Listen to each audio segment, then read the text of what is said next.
मेरे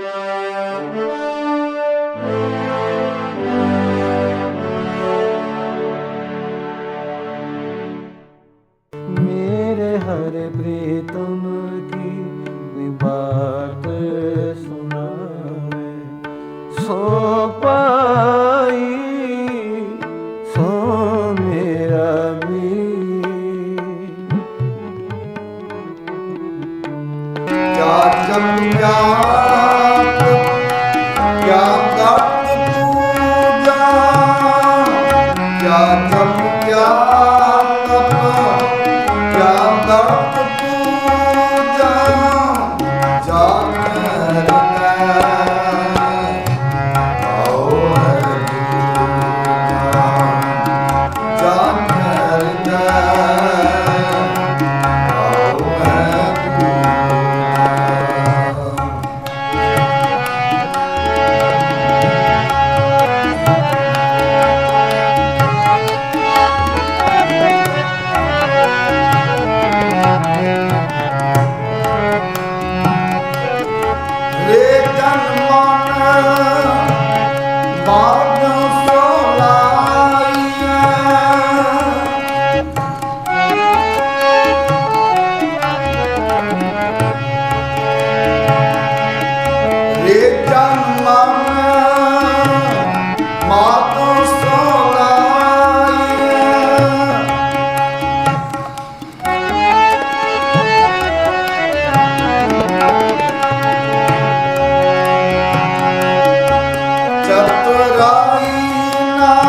संगत जी, वाहिगुरु जी का खालसा, वाहिगुरु जी की फतेह।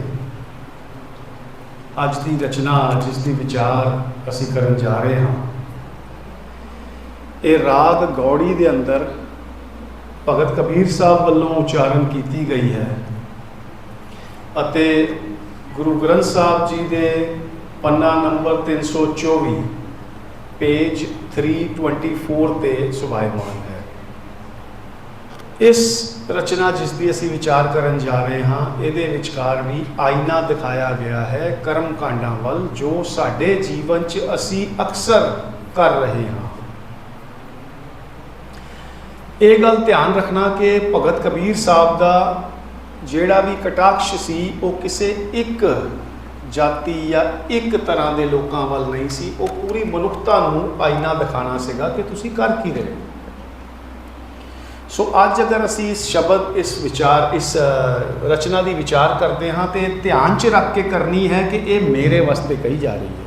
सेल्फ असी साडे लई सानू उपदेश है, क्योंकि ये गुरबाणी है, ज्ञान दियां गल्लां।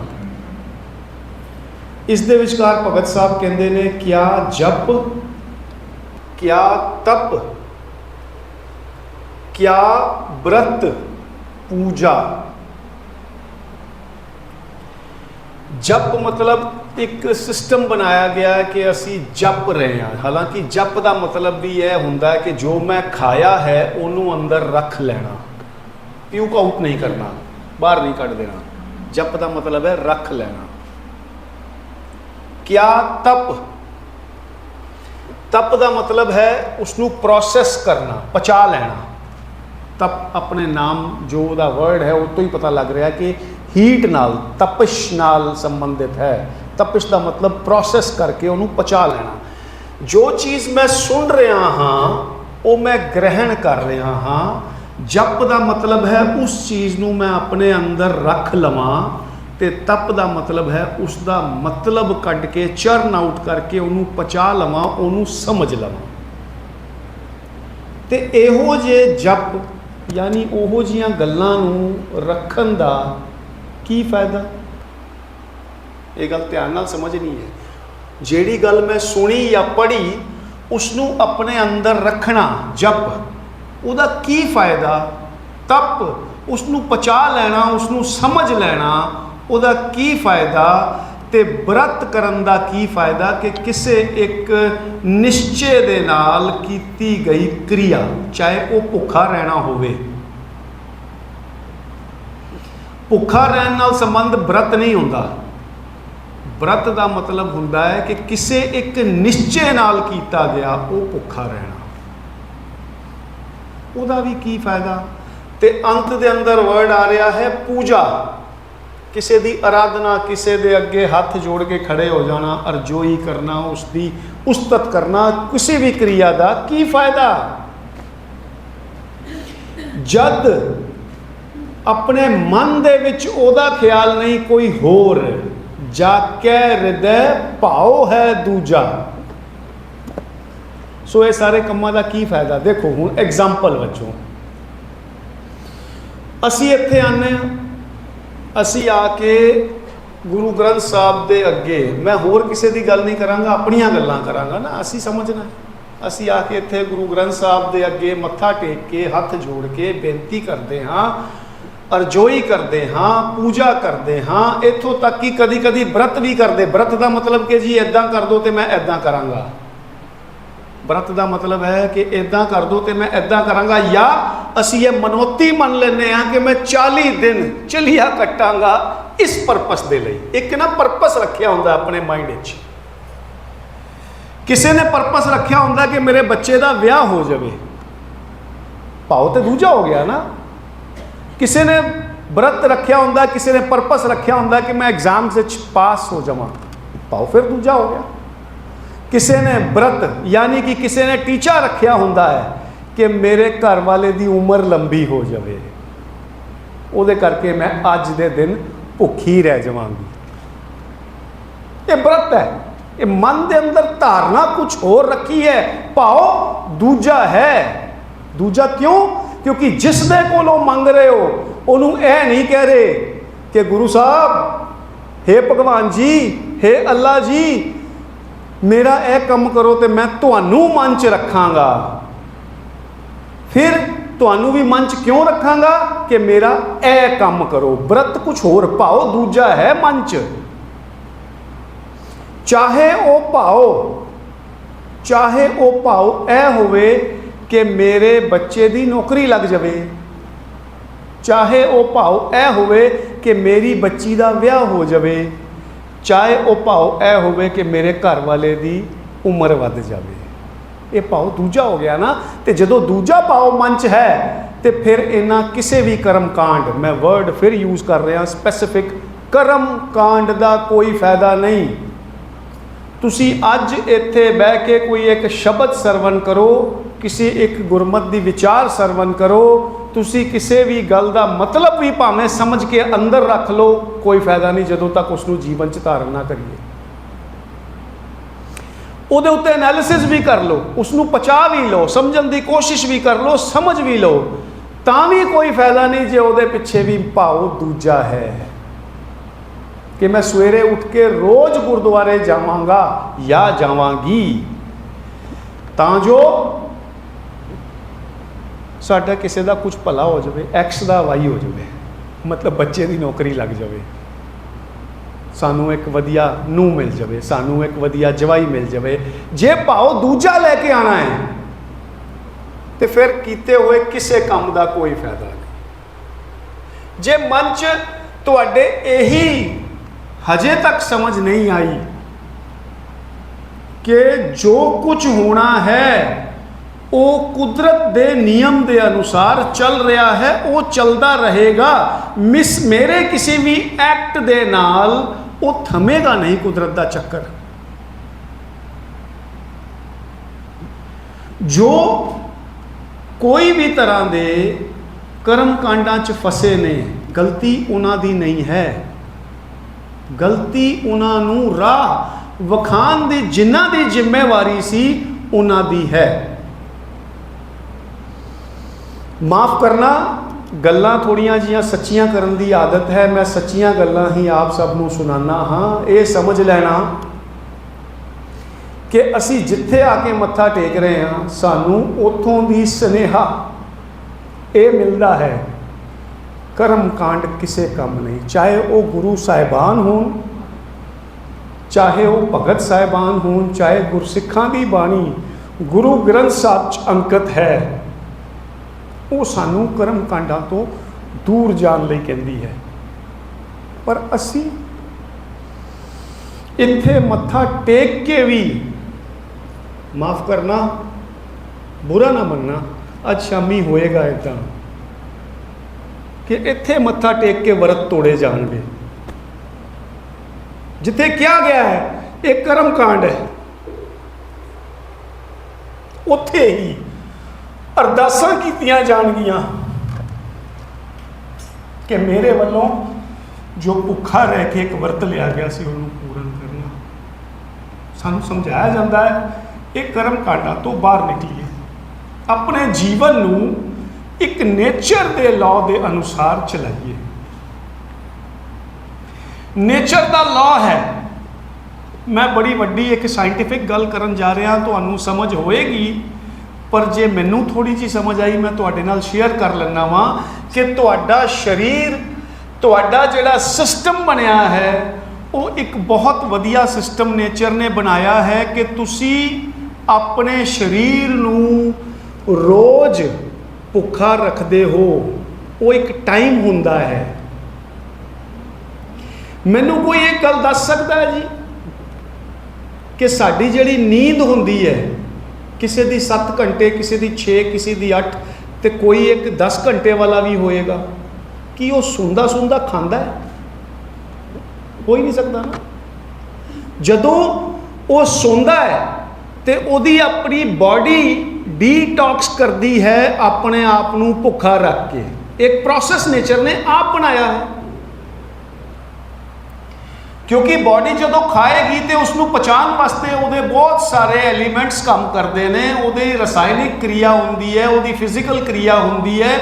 ਖਾਣਾ ਖਾਣਾ ਆਸਾਨ ਹੈ, ਪਰ ਬੋਡੀ ਵਾਸਤੇ ਉਸ ਖਾਣੇ ਨੂੰ ਪਚਾਉਣਾ ਬਹੁਤ ਮੁਸ਼ਕਿਲ ਹੈ। ਬਹੁਤ ਸਾਰੀ ਐਕਟੀਵਿਟੀਜ਼ ਹੁੰਦੀਆਂ ਨੇ।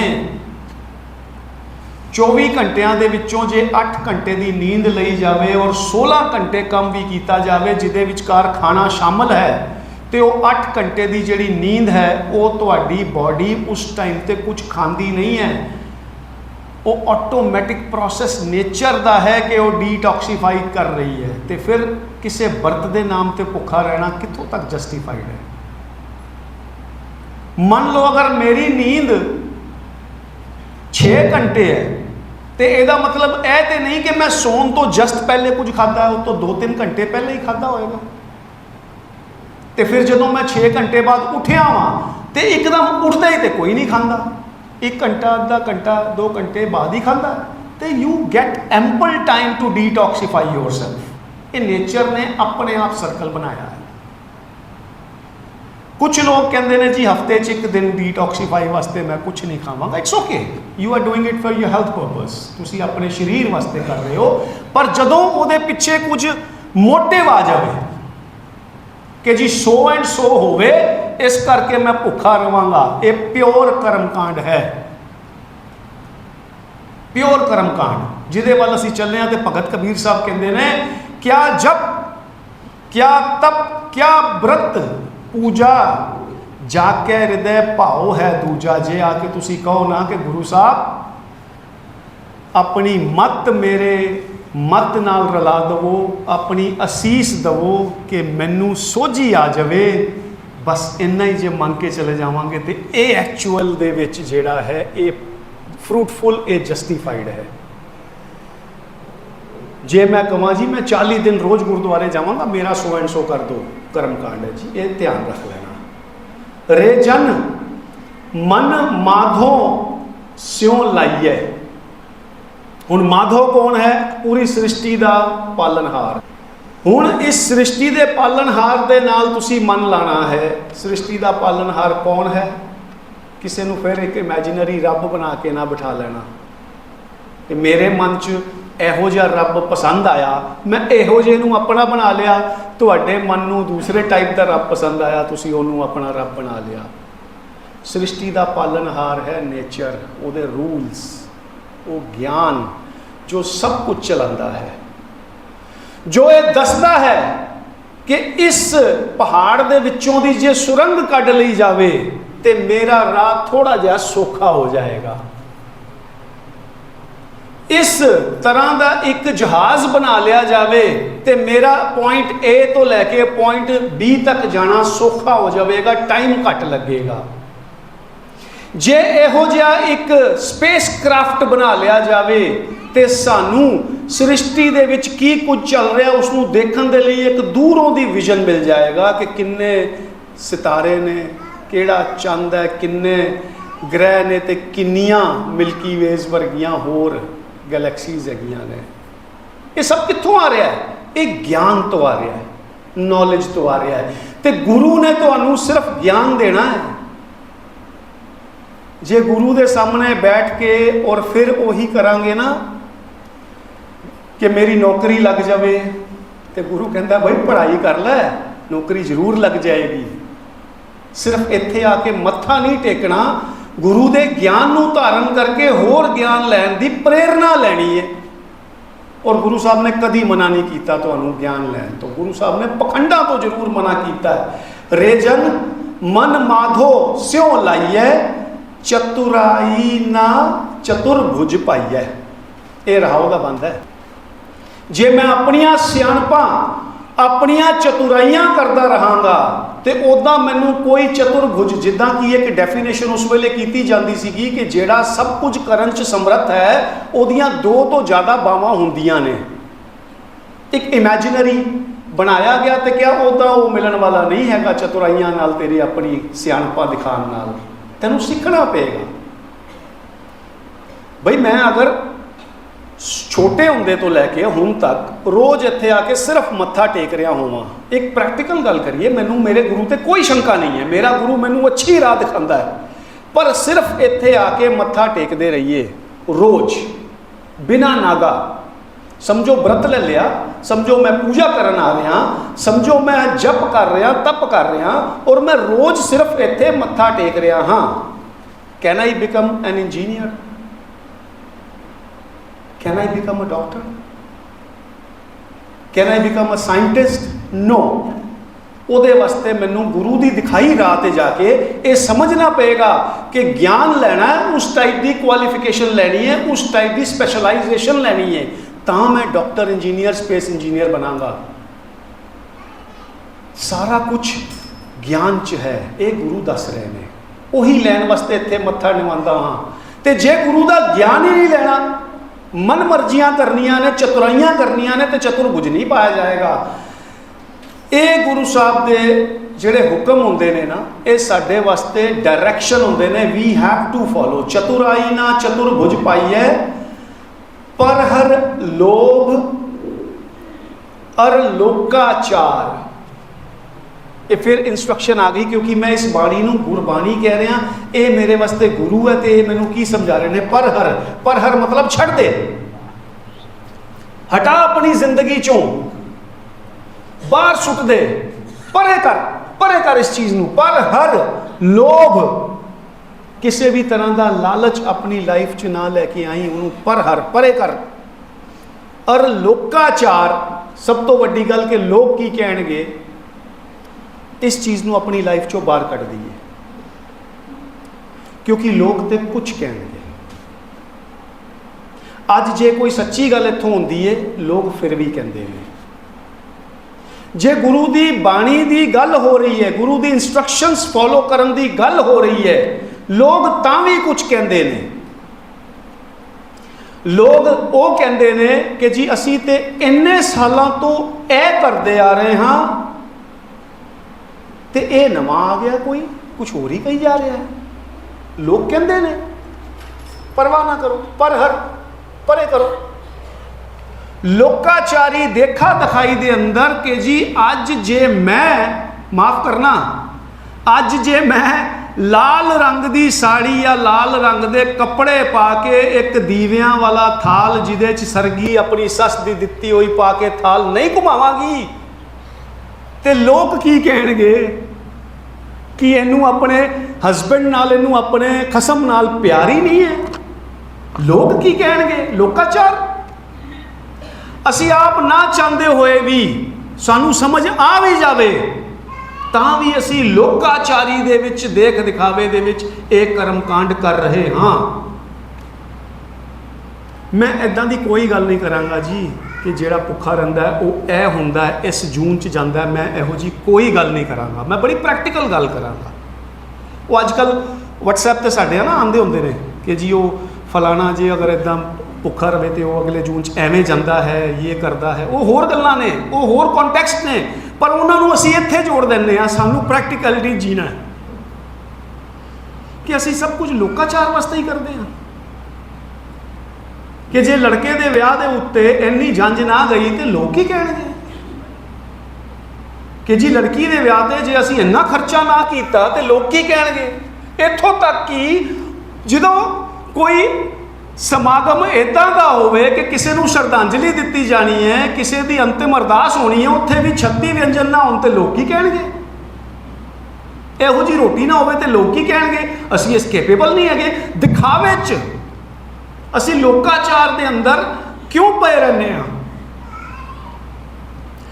ਜੇ ਮੰਨ ਲਓ ਕਿ ਮੈਂ ਅਗਰ ਕੱਲ ਨੂੰ ਮਰ ਗਿਆ, ਮੰਨ ਲਓ, ਔਰ ਮੇਰੇ ਪਿੱਛੋਂ ਦੀ ਕੋਈ ਅੰਤਿਮ ਅਰਦਾਸ ਨਹੀਂ, ਕੋਈ ਰੋਟੀ ਨਹੀਂ, ਕੋਈ ਭੋਜਨ ਨਹੀਂ, ਕੋਈ ਕੁਛ ਨਹੀਂ, ਤੇ ਇਹਦਾ ਮਤਲਬ ਕੀ ਹੈ? ਮੈਂ ਭਟਕਦਾ ਰਹਾਂਗਾ। ਸਭ ਤੋਂ ਵੱਡੀ ਮੂਰਖਤਾ ਹੈ ਮੇਰੇ ਮਨ ਦੀ। ਗੁਰੂ ਸਾਹਿਬ ਕਹਿੰਦੇ ਨੇ 5 ਤੱਤ ਕੋ ਤਨ ਰਚਿਓ ਜਾਨੋ ਚਤੁਰ ਸੁਝਾਅ, ਚਾਹੇ ਕਿ ਉਪਜੀ ਨਾਨਕਾ ਲੀਨਤਾ ਹੈ ਮਹਿਮਾਨ। ਖਤਮ ਹੋ ਗਿਆ। ਉਸ ਤੋਂ ਬਾਅਦ ਸਭ ਕੁਝ ਲੋਕਾਚਾਰ ਹੈ, ਲੋਕਾਂ ਨੂੰ ਵਿਖਾਉਣ ਵਾਸਤੇ ਕਿ ਲੋਕ ਕੀ ਕਹਿਣਗੇ। ਪਰ ਹਰ ਲੋਭ ਅਰ ਲੋਕਾਚਾਰ ਨੂੰ ਤਿਆਗ ਦੋ, ਲੋਭ ਨੂੰ ਤਿਆਗ ਦੋ ਜੇ ਜੀਵਨ ਨੂੰ ਸੁਚੱਜਾ ਜੀਣਾ ਹੈ ਤੇ। ਪਰ ਹਰ ਕਾਮ ਕ੍ਰੋਧ ਅਹੰਕਾਰ, ਇਹ ਚੀਜ਼ਾਂ ਵੀ ਪਰ ਹਰ ਮਤਲਬ ਛੱਡਣੀਆਂ ਨੇ। ਕਿ ਜਗ੍ਹਾ ਜਗ੍ਹਾ ਜਾ ਕੇ ਔਰ ਆਪਣੀਆਂ ਜਿਹੜੇ ਮਨ ਦੇ ਵਿਕਾਰ ਨੇ ਉਹਨਾਂ ਨੂੰ ਤ੍ਰਿਪਤ ਕਰਨ ਦੇ ਸਾਧਨ ਲੱਭਦੇ ਰਹਿਣਾ। ਕ੍ਰੋਧ ਮਤਲਬ ਜਗ੍ਹਾ ਜਗ੍ਹਾ ਜਾ ਕੇ ਆਪਣੇ ਕ੍ਰੋਧ ਨੂੰ ਕਾਬੂ ਹੀ ਨਹੀਂ ਕਰ ਪਾਣਾ। ਔਰ ਕ੍ਰੋਧ ਦੇ ਪਿੱਛੇ ਨਾ ਸਭ ਤੋਂ ਵੱਡਾ ਰੀਜ਼ਨ ਇੱਕ ਹੁੰਦਾ, ਜੇ ਧਿਆਨ ਰੱਖਣਾ, ਸਭ ਤੋਂ ਵੱਡਾ ਇੱਕ ਰੀਜ਼ਨ ਹੁੰਦਾ ਜੇ ਕ੍ਰੋਧ ਦੇ ਪਿੱਛੇ, ਇੱਕ ਤੇ ਲੋਭ ਹੋਏਗਾ ਤੇ ਇੱਕ ਜਿਹੜਾ ਅਸੀਂ ਫालतू ਦੀ ਅਟੈਚਮੈਂਟ ਕਰਕੇ ਬੈਠੇ ਹੁੰਨੇ ਆ। ਜਿੱਥੇ ਅਸੀਂ ਸਾਨੂੰ ਗੁਰੂ ਸਾਹਿਬ ਇਹ ਗੱਲਾਂ ਸਮਝਾਉਂਦੇ ਨੇ ਕਿ ਤੁਸੀਂ ਆਪਣੀ ਲਾਈਫ ਨੂੰ ਪ੍ਰੈਕਟੀਕੈਲਿਟੀ ਨਾਲ ਜੀਓ, ਅਸੀਂ ਫालतू ਦੀਆਂ ਅਟੈਚਮੈਂਟਸ ਵਿੱਚ ਆ ਜਾਂਦੇ ਆ, ਜਿਹਦੇ ਕਰਕੇ ਕ੍ਰੋਧ ਵੀ ਆਉਂਦਾ ਹੈ। ਇਹ ਜਿਹੜੇ 5 ਵਿਕਾਰ ਸਮਝਾਏ ਜਾਂਦੇ ਨੇ ਆਪਸ ਦੇ ਅੰਦਰ ਇੰਟਰਮਿੰਗਲਡ ਨੇ। ਜੇ ਇੱਕ ਦੇ ਉੱਤੇ ਕਾਬੂ ਹੋ ਗਿਆ ਤੇ 5 ਦੇ ਉੱਤੇ ਠੱਲ ਪੈ ਸਕਦੀ ਹੈ। ਕਾਮ, ਕ੍ਰੋਧ, ਲੋਭ, ਮੋਹ, ਅਹੰਕਾਰ, ਇਹਨਾਂ ਚੋਂ ਇੱਕ ਨੂੰ ਕਾਬੂ ਕਰ ਲਿਆ 5 ਦੇ ਉੱਤੇ ਠੱਲ ਪੈ ਸਕਦੀ ਹੈ। ਆਪਸ 'ਚ ਜੁੜੇ ਹੋਏ ਨੇ, ਆਪਸ 'ਚ। ਪਰ ਹਰ ਕਾਮ, ਕ੍ਰੋਧ, ਅਹੰਕਾਰ ਇਹ ਸਾਰਿਆਂ ਨੂੰ ਵੀ ਛੱਡ, ਪਰ ਹਰ ਮਤਲਬ ਤਿਆਗ, ਪਰੇ ਕਰ। ਕਰਮ ਕਰਤ ਬੰਧੇ ਅਹਮੇਵ। ਬੜੀ ਪ੍ਰੈਕਟੀਕਲ ਗੱਲ ਜੋ ਅੱਜ ਵੀ ਦੇਖਣ ਨੂੰ ਮਿਲਦੀ ਹੈ ਸਾਡੇ ਜੀਵਨ 'ਚ। ਕਰਮ ਕਾਂਡਾਂ 'ਚ ਫਸ ਕੇ ਕਰਮ ਕਰਤ ਬਧੇ ਅਹਮੇਵ। ਅਹਮੇਵ ਕਿਉਂ? ਅਹਮ ਹੋ ਜਾਂਦਾ ਹੈ, ਹੰਕਾਰੀ ਹੋ ਜਾਂਦੇ ਹਾਂ ਅਸੀਂ ਜੀ। ਮੇਰਾ ਨਾਮ so and so Singh Khalsa ਹੈ, ਮੈਂ ਤੁਹਾਡੇ ਨਾਲ ਨਹੀਂ ਮਿਲਾਂਗਾ। ਮੈਂ ਬੜੀ ਪ੍ਰੈਕਟੀਕਲ ਗੱਲ ਕਰ ਰਿਹਾ ਜੀ। ਅੱਜ ਦੇਖਣ ਨੂੰ ਮਿਲਦਾ ਹੈ ਨਾ, ਤੁਸੀਂ ਸਾਡੇ ਨਾਲ ਬਹਿਣ ਦੇ ਲਾਇਕ ਨਹੀਂ ਹੈਗੇ, ਅਸੀਂ ਤੁਹਾਡੇ ਹੱਥੋਂ ਪ੍ਰਸ਼ਾਦ ਨਹੀਂ ਲੈਂਦੇ, ਤੁਸੀਂ ਸਾਡੇ ਵਿਚਕਾਰ ਆ ਕੇ ਲੰਗਰ ਨਹੀਂ ਵਰਤਾ ਸਕਦੇ। 100 500 ਚੀਜ਼ਾਂ ਸਾਡੇ 'ਚ ਹੰਕਾਰ ਆ ਗਿਆ ਹੈ। ਕਿਵੇਂ? ਕਰਮ ਕਰਦੇ ਕਰਦੇ, ਉਹਨਾਂ ਕਰਮ ਕਾਂਡਾਂ 'ਚ ਫਸ ਕੇ। ਅਸੀਂ ਆਪਣੇ ਜੀਵਨ ਨੂੰ ਸਿੰਪਲ ਰੱਖੀਏ। ਖਾਣਾ ਖਾਣ ਦੀ ਚੀਜ਼ ਹੈ, ਇੱਕ ਸਾਫ਼ ਸੁਥਰੀ ਪਲੇਟ ਦੇ ਅੰਦਰ ਹੱਥ ਧੋ ਕੇ ਕੋਈ ਦੇ ਰਿਹਾ ਹੋਵੇ, ਲੈ ਲਓ। ਇਹਦੇ 'ਚ ਇਹ ਕੀ ਹੋਇਆ ਜੀ ਕਿ ਮੈਂ ਤੁਹਾਡੇ ਹੱਥੋਂ ਨਹੀਂ ਲੈਂਦਾ, ਤੁਸੀਂ ਸਾਡੇ ਵਾਲੇ ਗਰੁੱਪ, ਮੈਂ ਉਹ ਨਾਮ ਨਹੀਂ ਲੈਂਦਾ ਸਪੈਸੀਫਿਕ, ਕਿ ਉਹਦੇ ਬੰਦੇ ਨਹੀਂ ਹੈਗੇ ਜੀ, ਅਸੀਂ ਤੁਹਾਡੇ ਤੋਂ ਕੜਾਹ ਪ੍ਰਸ਼ਾਦ ਨਹੀਂ ਲਾਂਗੇ ਜੀ, ਅਸੀਂ ਤੁਹਾਡੇ ਤੋਂ ਲੰਗਰ ਨਹੀਂ ਛਕਾਂਗੇ, ਤੁਸੀਂ ਸਾਡੇ 'ਚ ਲੰਗਰ ਨਹੀਂ ਵਰਤਾ ਸਕਦੇ, ਬਾਲਟੀ ਰੱਖ ਦਿਓ ਥੱਲੇ ਤੇ ਬਾਲਟੀ। ਔਰ ਹੰਕਾਰ ਦੇ ਨਾਲ ਇਹ ਕਰਮਕਾਂਡ ਸਾਡੇ ਵਿੱਚ ਕਿਉਂ ਆ ਗਏ? ਕਿਉਂਕਿ ਅਸੀਂ ਤੇ ਭਗਤ ਕਬੀਰ ਸਾਹਿਬ ਨੂੰ ਮੱਥਾ ਟੇਕਦੇ ਹਾਂ ਰੋਜ਼, ਜਿਹੜੇ ਸਾਨੂੰ ਸਮਝਾ ਰਹੇ ਨੇ ਕਿ ਛੱਡ ਦੇ। ਇਹ ਕਰਮ ਕਰਦੇ ਕਰਦੇ ਤੇਰੇ 'ਚ ਅਹੰਕਾਰ ਆਂਦਾ ਹੈ। ਕਰਮ ਕਰਤ ਬਧੇ ਅਹਮੇਵ। ਅਹੰਕਾਰਾਂ ਦੇ ਅੰਦਰ ਵੱਧ ਗਿਆ ਹੈ। ਮਿਲ ਪਾਥਰ ਕੀ ਕਰਹੀ ਸੇਵ। ਇਹ ਹੁਣ ਖਾਲੀ ਉਹਦੇ ਵਾਸਤੇ ਨਹੀਂ ਹੈ ਕਿ ਜੋ ਪੱਥਰ ਦੀ ਮੂਰਤੀ ਦੀ ਸੇਵਾ ਕਰ ਰਿਹਾ ਹੈ, ਉਸ ਨੂੰ ਦੁੱਧ ਨਾਲ ਧੋ ਰਿਹਾ ਹੈ, ਉਸ ਦੇ ਉੱਤੇ 40 ਟਾਈਪ ਦੇ ਸ਼ਿੰਗਾਰ ਲਗਾ ਰਿਹਾ ਹੈ। ਇਹ ਸਿਰਫ ਉਹਦੇ ਵਾਸਤੇ ਨਹੀਂ ਹੈ, ਇਹ ਮੇਰੇ ਵਾਸਤੇ ਵੀ ਹੈ, ਸਾਡੇ ਵਾਸਤੇ ਵੀ ਹੈ ਕਿ ਅਸੀਂ ਸਿਰਫ ਖੂਬਸੂਰਤੀ ਬਾਹਰੀ ਵਧਾ ਰਹੇ ਹਾਂ, ਸੰਗਮਰਮਰ ਲਗਾ ਰਹੇ ਹਾਂ, ਸੋਨਾ ਲਾ ਰਹੇ ਹਾਂ, ਸਜਾਵਟੀ ਚੀਜ਼ਾਂ ਲਗਾ ਰਹੇ ਹਾਂ। ਅਸੀਂ ਅੰਦਰ ਦੀ ਕੋਈ ਗੱਲ ਹੀ ਨਹੀਂ ਕਰ ਰਹੇ। ਅਸੀਂ ਉਸ ਅਹੰਕਾਰ ਦੇ ਅੰਦਰ ਕਿ ਅਸੀਂ ਇੱਕ ਮਾਰਸ਼ਲ ਕੌਮ ਆ, ਸਾਡੀ ਕੌਮ ਸਭ ਤੋਂ ਜ਼ਿਆਦਾ ਪੈਸਾ ਡੋਨੇਟ ਕਰਦੀ ਹੈ, ਦਾਨ ਕਰਦੀ ਹੈ, ਕਿਸ ਨਾਮ ਤੇ? ਸੋਨੇ ਦੇ ਨਾਮ ਤੇ, ਸੰਗਮਰਮਰ ਦੇ ਨਾਮ ਤੇ, ਚਾਂਦੀ ਦੇ ਦਰਵਾਜ਼ਿਆਂ ਦੇ ਨਾਮ ਤੇ। ਅਸੀਂ ਕਿੱਥੇ ਫਸੇ ਜਾ ਰਹੇ ਹਾਂ? ਅਸੀਂ ਤੇ ਉਹ ਹੈਗੇ ਆ ਜਿਨ੍ਹਾਂ ਨੇ ਗੁਰੂ ਨਾਨਕ ਦਾ ਪੱਲਾ ਪੜਿਆ ਸੀ ਕਿ ਗੁਰੂ ਸਾਹਿਬ ਰਾਹ ਵਿਖਾਓ। ਅਸੀਂ ਸਿਰਫ ਗੁਰੂ ਨਾਨਕ ਨੂੰ ਗੁਰੂ ਕਹਿੰਦੇ ਹਾਂ, ਉਹਦੀ ਮੰਨਦੇ ਨਹੀਂ। ਭਗਤ ਕਬੀਰ ਸਾਹਿਬ ਨੂੰ ਰੋਜ਼ ਮੱਥਾ ਟੇਕਦੇ ਹਾਂ, ਨਹੀਂ ਮੰਨਦੇ ਉਹਨਾਂ ਦੀ। ਤੁਸੀਂ ਬੋਲੀ ਜਾਓ। ਸ਼ਾਇਦ ਸਾਨੂੰ ਇਹ ਲੱਗਦਾ ਹੈ ਕਿ ਭਗਤ ਕਬੀਰ ਸਾਹਿਬ ਨੇ, ਗੁਰੂ ਨਾਨਕ ਨੇ ਆਪਣੇ ਵਾਸਤੇ ਕਿਹਾ ਸੀ। ਉਹ ਨਹੀਂ ਜੀ ਨਹੀਂ, ਉਹ ਸਾਡੇ ਵਾਸਤੇ ਕਿਹਾ ਹੈ, ਸਾਨੂੰ ਫੋਲੋ ਕਰਨਾ ਹੈ, ਸਾਨੂੰ ਸਮਝਣਾ ਹੈ, ਪਰ ਅਸੀਂ ਸਮਝਦੇ ਨਹੀਂ। ਮਿਲ ਪਾਥਰ ਕੀ ਕਰਹੀ ਸੇਵ ਦਾ ਇੱਕ ਹੋਰ ਐਗਜ਼ਾਮਪਲ ਹੈ ਕਿ ਅਸੀਂ ਜੜ ਬੁੱਧੀ ਹੋ ਚੁੱਕੇ ਹਾਂ ਤੇ ਅਸੀਂ ਜੜ ਬੁੱਧੀਆਂ ਦੀ ਸੇਵ, ਜਿਨ੍ਹਾਂ ਦੀ ਮੱਤ ਪੱਥਰ ਦੀ ਹੋ ਗਈ ਹੈ, ਅਸੀਂ ਉਹਨਾਂ ਦੀ ਸੇਵਾ 'ਚ ਲੱਗੇ ਰਹਿੰਦੇ ਹਾਂ, ਜਿਹੜੇ ਸਾਨੂੰ ਫਲੈਕਸੀਬਿਲਿਟੀ ਦਾ ਰਾਹ ਹੀ ਨਹੀਂ ਸਿਖਾ ਪਾਉਂਦੇ, ਦਿਖਾ ਹੀ ਨਹੀਂ ਪਾਉਂਦੇ। ਅਸੀਂ ਜੜ ਬੁੱਧੀ ਹੋ ਚੁੱਕੇ ਹਾਂ। ਸਾਨੂੰ ਫਲੈਕਸੀਬਿਲਿਟੀ ਉਹ ਲਿਆਣੀ ਹੈ ਜੋ ਗੁਰੂ ਨਾਨਕ ਨੇ ਸਾਨੂੰ ਰਾਹ ਦਿਖਾਇਆ ਸੀ। ਕਹੋ ਕਬੀਰ ਭਗਤ ਕਰ ਪਾਇਆ। ਇੱਥੇ ਉਹ ਸ਼ਬਦ ਆ ਗਿਆ ਲਾਸਟ ਵਿੱਚ, ਭਗਤ ਕਰ ਪਾਇਆ। ਭਗਤ ਮਤਲਬ ਗ੍ਰਹਿਣ ਕਰਨਾ, ਖਾਣਾ। ਕੋਈ ਵੀ ਇੱਕ ਭੋਜਨ ਹੁੰਦਾ ਹੈ, ਉਹਨੂੰ ਭਗਤ ਕਰਨਾ ਮਤਲਬ ਖਾਣਾ, ਭਗਤੀ ਮਾਨੇ क्रिया, ਤੇ ਫਿਰ ਭਗਤ ਮਤਲਬ ਕਰਨ ਵਾਲਾ। ਭਗਤ ਕਰ ਪਾਇਆ, ਕਹੋ ਕਬੀਰ ਭਗਤ ਕਰ ਪਾਇਆ, ਭੋਲੇ ਭਾਏ ਮਿਲੇ ਰਘੁਰਾਇਆ। ਕਿ ਮੈਂ ਆਪਣੇ ਜੀਵਨ ਨੂੰ practical simple way of life 'ਚ ਚੱਲਦਾ ਰਹਾਂ, ਤੇ ਜਿੱਥੋਂ ਗਿਆਨ ਮਿਲੇ ਉਹਦੀ ਭਗਤੀ ਕਰ ਲਵਾਂ, ਉਹਨੂੰ ਭਗਤ ਲਵਾਂ, ਮੈਂ ਭਗਤ ਬਣ ਜਾਵਾਂ, ਉਹ ਜਿਹੜਾ ਗਿਆਨ ਹੈ ਉਸ ਨੂੰ ਗ੍ਰਹਿਣ ਕਰ ਲਵਾਂ, ਤਾਂ ਹੀ ਮੈਨੂੰ ਨੌਲੇਜ ਮਿਲੇਗੀ। ਜੇ ਗੁਰੂ ਗ੍ਰੰਥ ਸਾਹਿਬ ਦੇ ਅੰਦਰ ਨੌਲੇਜ ਹੈ ਤੇ ਮੈਨੂੰ ਭਗਤ ਕਰ ਪਾਇਆ ਹੋਏਗਾ। ਮੈਂ ਪੜਾਂਗਾ, ਸੁਣਾਂਗਾ, ਸਮਝਣ ਦੀ ਕੋਸ਼ਿਸ਼ ਕਰਾਂਗਾ, ਤਾਂ ਹੀ ਲੈ ਪਾਵਾਂਗਾ। ਸਾਨੂੰ ਸਭ ਨੂੰ ਪਤਾ ਇੱਥੇ ਬੈਠਿਆਂ ਨੂੰ ਕਿ ਗੁਰੂ ਗ੍ਰੰਥ ਸਾਹਿਬ ਦੇ ਅੰਦਰ ਗੁਰ ਹੈ, ਯਾਨੀ ਗਿਆਨ ਹੈ। ਔਰ ਫਿਰ ਅਸੀਂ ਸਾਰੇ ਸਿਰਫ ਮੱਥਾ ਟੇਕ ਕੇ ਕਿਉਂ ਚਲੇ ਜਾਂਦੇ ਹਾਂ? ਅਸੀਂ ਉਸ ਦੀ ਭਗਤ ਕਿਉਂ ਨਹੀਂ ਕਰਦੇ? ਅਸੀਂ ਉਸ ਨੂੰ ਗਿਆਨ ਗ੍ਰਹਿਣ ਕਰਨ ਦੀ ਕੋਸ਼ਿਸ਼ ਕਿਉਂ ਨਹੀਂ ਕਰਦੇ?